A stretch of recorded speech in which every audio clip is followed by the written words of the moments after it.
Subscribe કરો technical HP web tutorials ચેનલ્સને અને bell icon પર ક્લિક કરો જેથી મારા નવા વિડીયોની નોટિફિકેશન મળતી રહેશે. Hello friends, welcome to my channel technical HP web tutorials. આ ચેનલની અંદર તમને ગુજરાતીની અંદર જોવા મળશે કોમ્પ્યુટર ટેકનોલોજી રિલેટેડ વિડીયો. સો હજુ સુધી મારી ચેનલને સબસ્ક્રાઇબ ના કરી હોય તો સબસ્ક્રાઇબ કરી લેજો જેથી મારા નવા વિડીયો તમને જોવા મળશે. તો આજનો મારો વિડીયોનો ટોપિક છે મિત્રો કે કોઈપણ પ્રકારના સોફ્ટવેર વગર તમે ફોલ્ડરને કઈ રીતે લોક કરી શકો. તો ફોલ્ડરને લોક કરવો મતલબ એવો થાય કે તમારા ફોલ્ડરને કોઈ બીજો વ્યક્તિ ઓપન ના કરી શકે અથવા તો તેને ડિલીટ ના કરી શકે. તો એના વિશેની આજે હું તમને ટેકનિક્સ સમજાવીશ. ઓકે, તો અહીંયા હું એક ફોલ્ડર બનાવેલું છે સબસ્ક્રાઇબ નામનું. તો અત્યારે એના ઉપર હું ડબલ ક્લિક કરું છું તો જેથી અહીંયા તમારું ફોલ્ડર ઓપન થઈ જાય છે.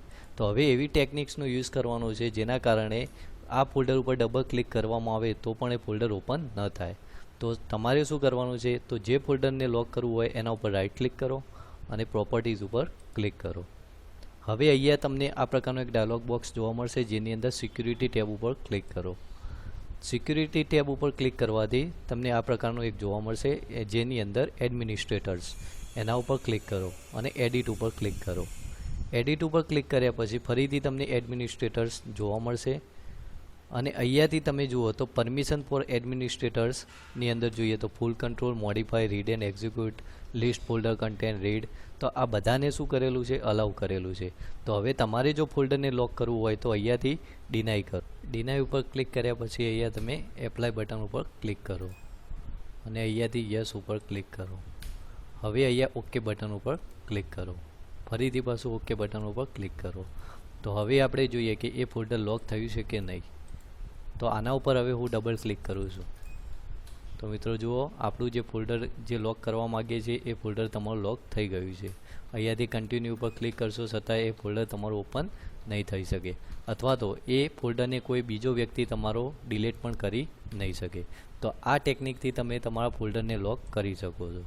તો હવે એ ફોલ્ડરને લોક રિમૂવ કરવું હોય તો એ કઈ રીતે થાય, તો હવે જોઈએ રાઇટ ક્લિક કરો, અહીંયાથી પ્રોપર્ટીઝ ઉપર ક્લિક કરો, એમાં સિક્યુરિટી ટેબ ઉપર ક્લિક કરો, એની અંદર એડમિનિસ્ટ્રેટર્સ, અહીંયાથી એડિટ બટન ઉપર ક્લિક કરો, ફરીથી પાછું એડમિનિસ્ટ્રેટર, એની અંદર જે ડિનાય આપ્યું છે એની જગ્યાએ તમારે અલાઉ કરી દેવાનું અથવા તો ડિનાયની જગ્યાએ આ ટીક માર્ક અહીંયાથી હટાવી દો અને એપ્લાય અને ઓકે બટન ઉપર ક્લિક કરો. ફરીથી પાછું ઓકે બટન ઉપર ક્લિક કરો. હવે જોઈએ આપણે એ ફોલ્ડર ઓપન થાય છે કે નહીં.